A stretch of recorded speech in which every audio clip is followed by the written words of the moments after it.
आज मैं बात करना चाहती हूँ एक विषय पे पब्लिक स्कूल के बारे में।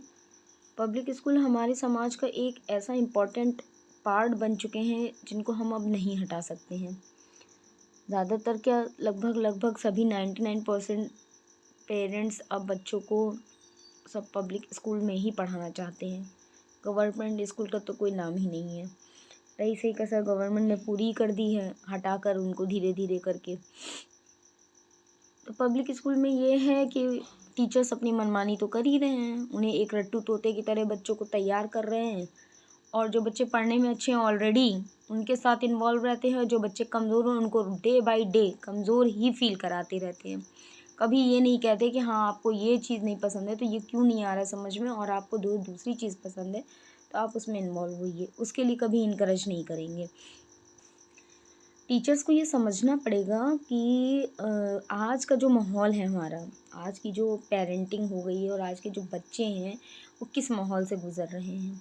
ये जो जनरेशन है, इस जनरेशन में न्यूक्लियर फैमिली हो गई है। माता पिता बच्चे साथ हैं, पहले दादा दादी होते थे, 4-5 भाई बहन होते थे, चाचा चाची के बच्चे होते थे, सब एक साथ पलते थे, कब बड़े हो जाते थे पता ही नहीं चलता था। अब इन बच्चों के साथ अपन पेरेंट्स हैं तो बहुत स्ट्रगल करना पड़ रहा है, और ये स्ट्रगल इतने लेवल तक जाता है कि बच्चे जो अनयूजुअल डिमांड्स भी करते हैं तो माता पिता को पूरी करनी पड़ती है, सिर्फ इसलिए कि वो अगर वर्किंग हैं या काम कर रहे हैं तो वो कैसे मतलब हैंडल करेंगे। तो इसलिए बहुत सी ऐसी डिमांड्स होती जो पेरेंट्स पूरा कर देते हैं, तो वो बहुत हद तक बच्चों के लिए गलत साबित हो जाता है, क्योंकि बच्चे जिद करने लगते हैं और गुस्सा करने लगते हैं। तो वो जब स्कूल जाते हैं तो स्कूल में जो जिन टीचर्स का सामना वो कर रहे हैं, वो टीचर्स भी कहीं घर से ही आए हैं। तो वो टीचर क्या करते हैं, वो क्लास में जब आते हैं तो वो अपनी ईगो को बाहर नहीं कर आते हैं। वो अपनी सारी फ्रस्ट्रेशन, सारा उनका जो भी चिंताएं और जो भी घर का सब कुछ मैटर रहता है ना उनका, या उनके साथ जो बीत रही होती है, वो सब कुछ बच्चों के ऊपर निकालते हैं। तो ये चीज़ गलत है, ये नहीं करना चाहिए उनको टीचिंग को हमेशा हेल्दी रखना चाहिए और अपनी ईगो को बाहर रख कर आना चाहिए क्लासरूम के, बच्चों के ऊपर हावी ना करें। और दूसरी बात ये कि कुछ फीमेल टीचर्स ऐसी होती हैं, मेल या फीमेल मैं कह लूँ, कि अगर उनके बारे में कुछ भी बातें हैं या जो भी हैं तो वो क्या करती हैं, दूसरे अदर्स बच्चों को लेटर या उसके थ्रू पूछती हैं और बच्चों को मीडिएटर बना लेती हैं। कुछ बच्चों को डरा धमका के पूछती हैं कि दूसरा बच्चा उनके बारे में क्या बात कर रहा है या क्या कह रहा है। अभी रिसेंटली मेरे साथ ये हादसा हो चुका है, मेरे बच्चे के साथ, और बच्चे के ऊपर इतना दबाव बनाया गया, यहाँ तक कि टीचर ये कह रही कि आपका बच्चा मुझे कहीं से फ्रस्ट्रेटेड नहीं लग रहा है।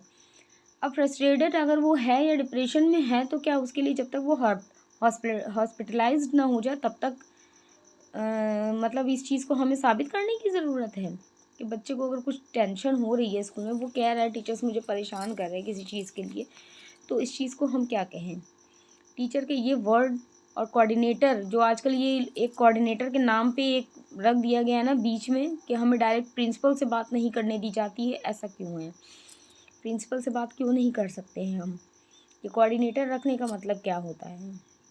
कोऑर्डिनेटर अपने स्तर पे जांच करेंगी, पूछताछ करेंगे, और जब वो कुछ नहीं फाइंड आउट कर पाती हैं तो वो बच्चे की दूसरी कमियों को वो सबके सामने उसको बेइज्जत करना, उसको बताना कि हाँ तुम्हारे अंदर ये कमी है। ये फेयर नहीं है किसी भी तरीके से।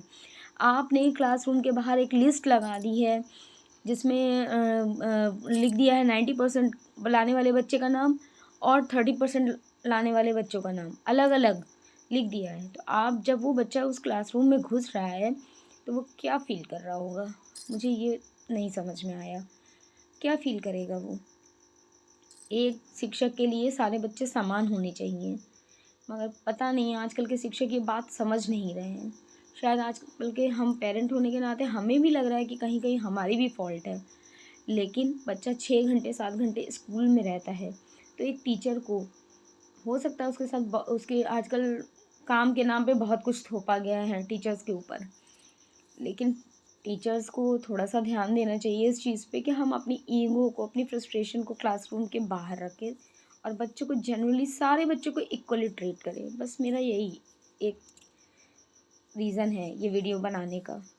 Thank you so much.